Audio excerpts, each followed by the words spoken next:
Hey guys, welcome to JasonWhiskyWise, and myself, Jason, bringing you whiskey review number 57, where today we're going to review the Highland Park 25-year-old. So this is part of the Highland Park core range, and I actually picked up all these drams in a set from central London, from a shop where I picked up the 12, the 15, 18, 25, and 30-year-old. I think it's quite cool because you get all of them in a nice little set, and they're all 5CLs, they're not 3CL drams, so really interesting on that note. So I poured myself a dram, just letting it air out a little bit, and I'll explain why in a second. But if you're new to my channel and you're wanting to check out all my videos, by all means feel free to check out all the videos. Be sure to drop it a like if you do enjoy the video by the end, and also click the subscribe button, which will be down below if you want to stay up to date with all my video reviews. I do lots of whiskey reviews. I'm going to be featuring also some master distillers, brand ambassadors on the channel, and we're also going to have a lot more new content in terms of traveling as well. I'm going to be doing some travels up to Scotland, to Taiwan, to India, and even to America. So we'll feature that all on the channel. But on that note, let's get into the video review itself. So the Highland Park 25-year-old, a whiskey I've actually really wanted to do a review on because after my 25th birthday, I decided I want to do as many 25-year-old whiskies this year. So in terms of the age of this whiskey, it is 25 years of age. The ABV on this one, there's actually two versions which I'm going to mention. One, which is the more newer version, bottled at 45.7% ABV. And the older version, which is actually this one, which is 48.1%. So much stronger, well, a little bit stronger, I'd say a touch stronger. And it seems Highland Park seem to be wanting to reduce the ABV on the newer stuff. So there's also a newer 30-year-old, which I'll mention in the other video.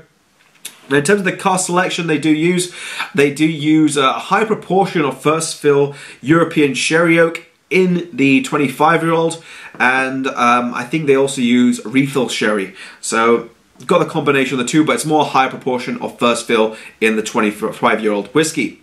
Now, in terms of the distillery, it is the Highland Park Distillery, which you can see over there. They are owned by the parent company, the Edrington Group, and they are based in the islands of Scotland, which are actually the Orkney Islands, the most northern islands of Scotland, or one of the most northern islands in Scotland.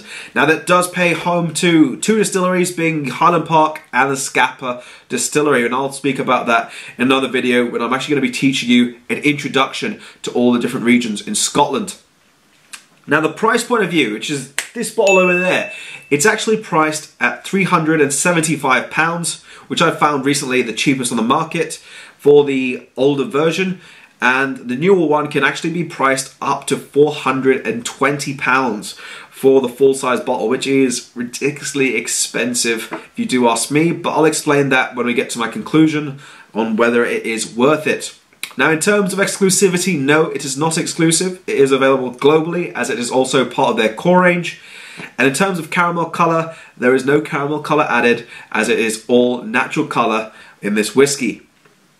So, as it is natural colour, we'll begin by assessing the colour of this whiskey. And look at that, it is much darker than the 12, 15, and 18.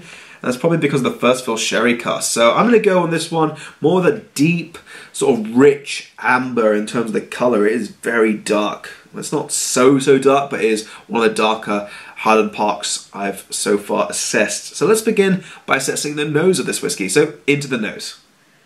To begin my actual first impressions on the 25-year-old on the nose, first thing that comes to mind, it actually takes me back to my childhood when I used to play in the garden a lot, was autumn leaves. Those golden and red leaves that have just fallen off the trees all together in a pile, giving a very sort of earthy sort of characteristic to it. I'm also getting a nice sweeter note right behind that of honey blossom. Sort of just fresh sort of in the summer, as fresh honey blossoms on the trees. So it's got a combination of autumn and summer characters in it. A little bit of that Orkney peat, but I'm more going with a sort of earthy characters, very light, and it's actually lighter than all of the Highland Park so far I've sort of nosed on the nose in terms of peat character. And then you get into those stewed fruits, and these are sort of stone fruits now. So I'm talking peaches, apricots, a sort of also even sort of citrusy character, and this is sort of more towards a nectarine. It's not so powerful, more a little bit sweeter citrus. And then I'm also getting a sweeter note of fudge right behind that. And some spices as well, just lingering around on the end. Sort of pink pepper very soft, and a nice sort of rounded sweet tobacco note right on the end of this whiskey. It's one of these, actually, in my notes I've written it. This is one that I can sit there and nose for hours and just spend a lot of time with this whiskey on the nose, because it is just that complex with flavors. So next, let's move into the palate for this whiskey. So let's move into assessing the palate. Wow! So to begin the assessment on the palate for this whiskey, very full in texture, very all over your palate, sinking into your taste buds, very rich. The way I'd actually describe that is this is very bold, but it's like punchy. It's really there and kicking you, sort of punching you in the face with the character, the flavors. Very, wow, really heavy and really strong, but at the same time so refreshing with the flavors in this whiskey. Very bold sort of characteristics, a very nice sort of distinctive peppery spice which greets you onto this whiskey on the palate, followed up by a sort of subtle vanilla note which sort of sits there in the background, but you can still get the sort of character, and then the stewed fruits come into play. And this is sort of reminding me of ripe red apples stewing in their sort of juices, a little bit of sweetness over there as well with them, a bit of plums adding a little bit of tannins with the skins, so you're getting a little bit of slight bitter note, but not so much, still quite fruity in the character. Sort of honeyed sultanas, and this is all these fruits sort of sitting together in a sort of pan, just sort of simmering with the flavors, just adding and developing with one another. And even peaches, but the peaches with the skins just slightly peeled, so you've got a little combination of peeled peaches. And you've got that sort of velvety texture as well, which sort of feels itself on the middle of the palate and a bit more on the front of the palate. And then as it develops over time, a little bit of an oily character, which reminds me of, well, a nutty oily character of walnuts. And a little bit of even almonds. But even maybe honey glazed almonds, just to be more interesting, because there is that slight sweeter honey note which just sits there at the back. And as the palate dries ever so slightly, you're getting a slight oaky presence, but it's not so heavy. And I feel that's more or less a combination or attributed from the first fill sherry cask, imparting that little bit of rich oaky character to it. So next we'll move into the finish, and then we'll come to my conclusions on the Highland Park 25. So into the finish. So into the finish for this whiskey, it does have a very long, just having that second sip again, powerful, punchy character.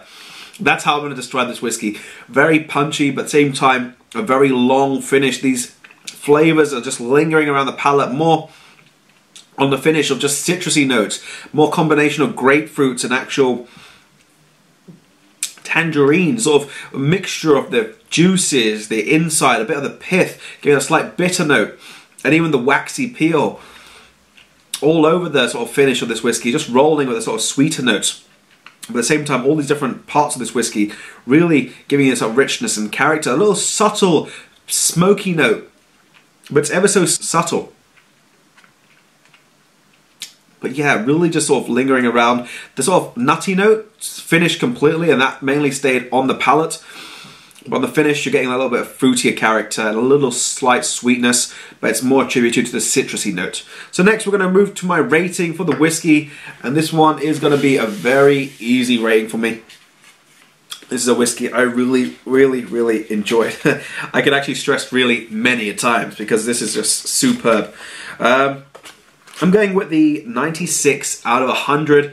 It's one of the higher ratings I've given one of the Highland Parks so far, and that is because this whiskey, I just describe it as incredible. There's so much of character. It's not as well rounded as the 18 is. The 18 is a little bit more softer. You don't get the bite in the ABV and the alcohol. This one's only 3%, no, 5% more than the 18 in terms of ABV, but the fruity character is just so much more intenser. The more stewed fruits you're getting on the palate. A little bit of soft spices, really so enjoyable. In terms of the price point of view, I do think it is very steep, being priced at almost £400 for the bottle. But on that note, if it was priced less, because many 25-year-old whiskies are between 200 to 270 or 260 tops for 25-year-old whiskies. But if it was priced less than, say, around about, even if it was £300, I could probably see this one selling out so quickly, and then most likely people would just not see any stocks of this one left. So the price has to be competitively or highly priced, I think, in this opinion. So I can see why it's priced at $375 or up to $400, because if they did have it cheaper, I felt it would sell out, and not many people would get to enjoy it in that fact. But at the same time, people can't enjoy it if it's higher. So it's a catch-22. But on that note, if you want to get a dram with this one, by all means, I do recommend getting a dram, like a box like this from Highland Park, or even off Amazon from Highland Park, or even you can buy a dram online.